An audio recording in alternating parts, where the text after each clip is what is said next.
ebigambo bingi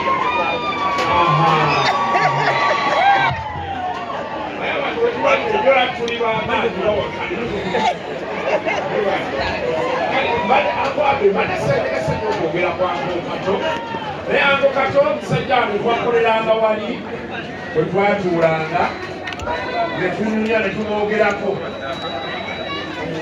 era yakuŋŋambako ebintu bingi nkwata bulungi okwata bulungi naye byali bulungi byonna mbadde nsaba omukulu Conrad oba sigala ayita Conrad Nsereko mbadde nsaba miliyoni yange ogimpere mu bantu wano Onalebo Kato yayogera mu vidiyo naga nti Kasuku nkulekedde miliyoni era otwabye olungu bange sente zange bannange sente nyingi ezitambe bange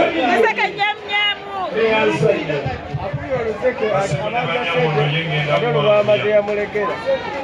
nakabala vidiyo za Kato ze yateeka ku YouTube twagenza okwebalansi ng'ateeka tumubanja obukadde 6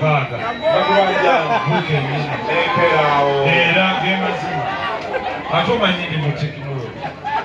vidiyo eziri ku YouTube content bwe tumubalabalamu ndi munnamateeka ate naye bw'oba oyinsistinga nti kakadde akolako tujjakako sebo neyansa kale mukubireko mu ngalo kati manjani Onalebo tunulirani kasitolabanga bataddeko omusika muberere emikolo egiri eri bamba byonna ebimanjiwa omugenzi bisekwani omusika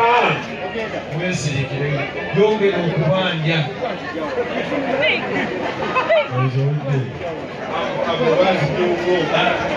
n'abeeruweero bakyabanja ate kupapaki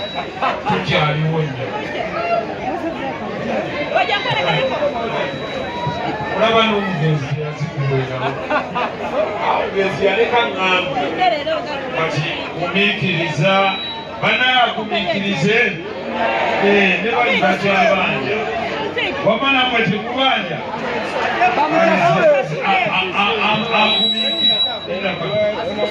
olukiiko lukanyiza nti agumiikirize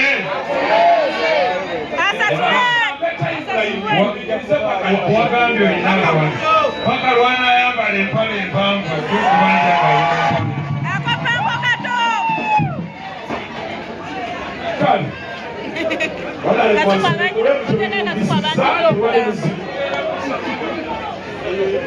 mukisizanga atali wammwe naye kale naye nga Ango Kato tumujjukirako birungi byereere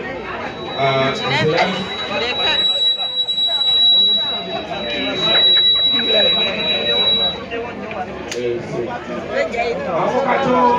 twakoleranga wano yanyaniriza kugira ddala ku CBS akola itanshi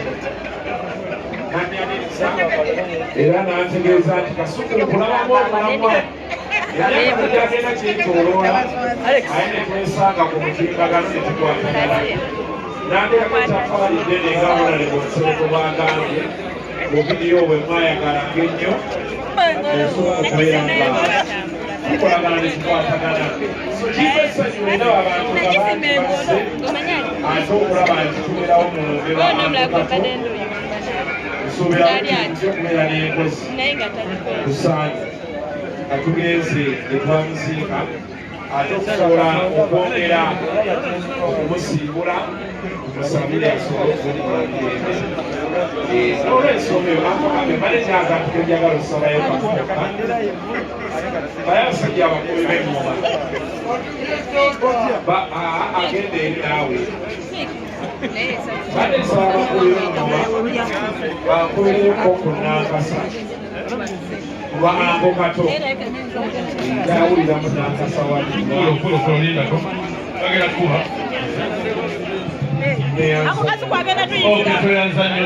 era bayimbiramu nange oba kuba Nankasa sisita bwegide balimo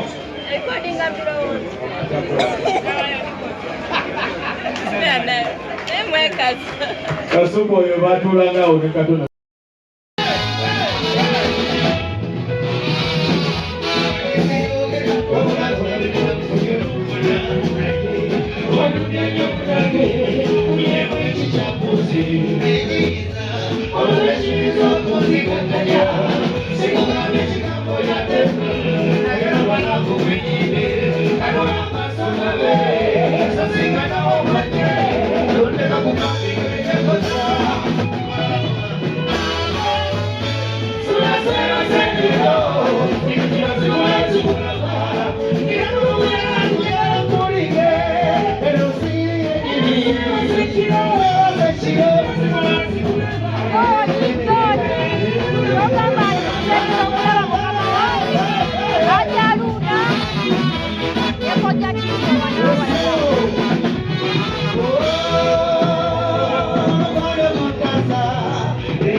Thank you.